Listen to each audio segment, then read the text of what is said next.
Vamos para uma aula aqui hoje de ciências da natureza e suas tecnologias, física. Essa primeira aula para a gente tratar de conteúdos relacionados à mecânica.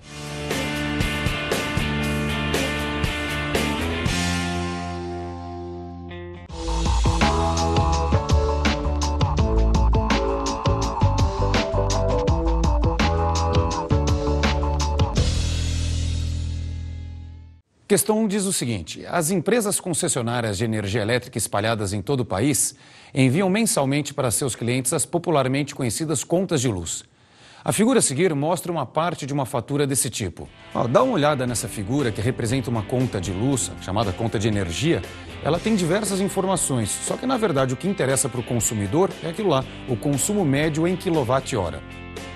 A propósito, vamos fazer uma transformação de unidades. Quilowatt-hora é unidade de energia, mas no sistema usual. Joule também é unidade de energia, mas no sistema internacional.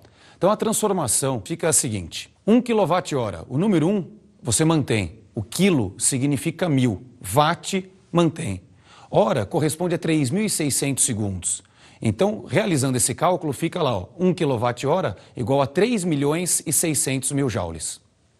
Bom, pensando nessa relação e que 1 kWh corresponde a 3.600.000 joules, imagina só o consumo, no caso dessa conta que foi apresentada, são 183 kWh. Se for transformar isso aí para joule, você vai ficar com um número gigantesco em joules.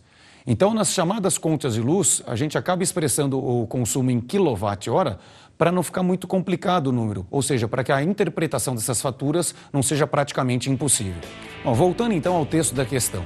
Entre as alternativas, qual apresenta o melhor motivo de não ser utilizada a unidade do sistema internacional para o consumo médio de energia elétrica desse cliente? A. Se fosse utilizada a unidade do sistema internacional, o consumo de energia elétrica ficaria representado por números muito pequenos. Isso daria aos clientes uma sensação de estarem utilizando pouca energia elétrica, provocando um aumento no consumo. B.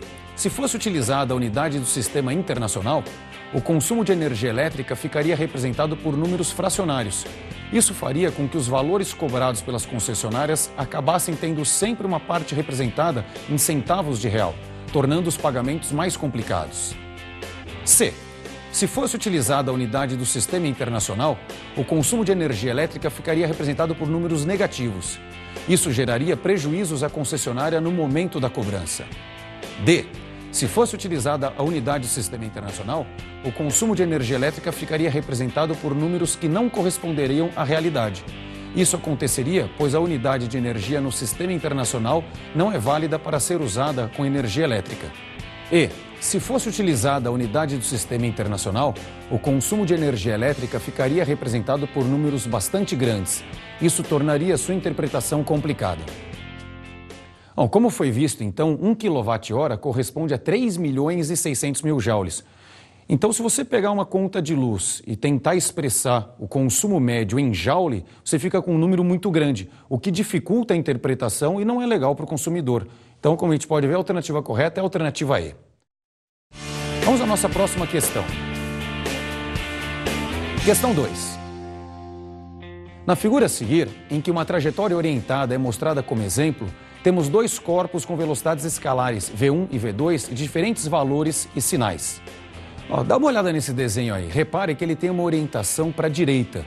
Isso significa dizer que velocidades para a direita são positivas, velocidades para a esquerda são negativas. O corpo número 1 tem uma velocidade que é menos 2 metros por segundo. O corpo 2 tem uma velocidade que é 5 metros por segundo. Então o sinal indica para onde o corpo vai. Voltando à questão. Definindo-se rapidez como módulo da velocidade escalar de um corpo, podemos afirmar que: alternativa A, dois corpos que têm a mesma rapidez se movimentam com a mesma velocidade escalar. B, velocidade escalar é conceitualmente igual a rapidez. C, entre dois corpos, o que tem maior rapidez é o que possui velocidade escalar maior. D, o chamado velocímetro, aparelho encontrado no painel de carros, é um instrumento que mede rapidez e não velocidade escalar como poderia se supor. E, se a velocidade escalar de um móvel aumenta, isso significa que ele está se movimentando cada vez mais rápido. Imagina um carro que está se movimentando na mão correta de uma rua a 60 km por hora. Você olha lá no velocímetro, vai estar escrito 60 km por hora. Agora imagine que um motorista imprudente coloque esse carro na contramão da rua. Mas se você olhar para o velocímetro, não vai marcar menos 60 km por hora. Claro que não. O velocímetro é incapaz de perceber se o carro está se movimentando em um ou outro sentido. Porque o velocímetro ele marca a velocidade, mas sem o sinal dela. Isso tem nome na matemática, hein? Quando você pega um número e não coloca o sinal, você está olhando apenas o módulo. Então o velocímetro ele marca apenas o módulo da velocidade. Ele marca apenas o que a gente chama de rapidez. E é isso que foi dito na alternativa D. Dá uma olhada ali, ó. O chamado velocímetro, aparelho encontrado no painel de carros, é um instrumento que mede rapidez e não velocidade escalar como poderia se supor. Vamos à nossa próxima questão. Questão 3.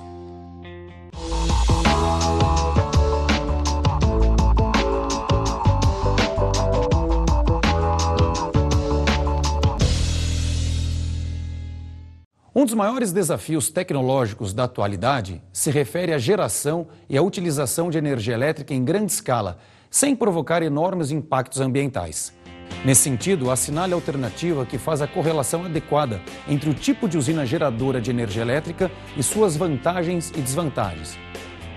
A número 1, usina hidrelétrica. A 2, a termoelétrica. E a 3, a nuclear.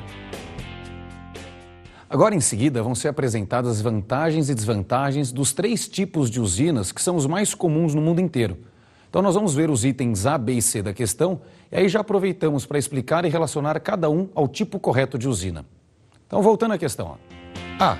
Pode ser instalada nas proximidades de grandes centros utilizadores de energia elétrica, mas oferece risco de contaminação ambiental com seus subprodutos, lixo, além de provocar a chamada poluição térmica das águas que utiliza. Isso provoca a redução da quantidade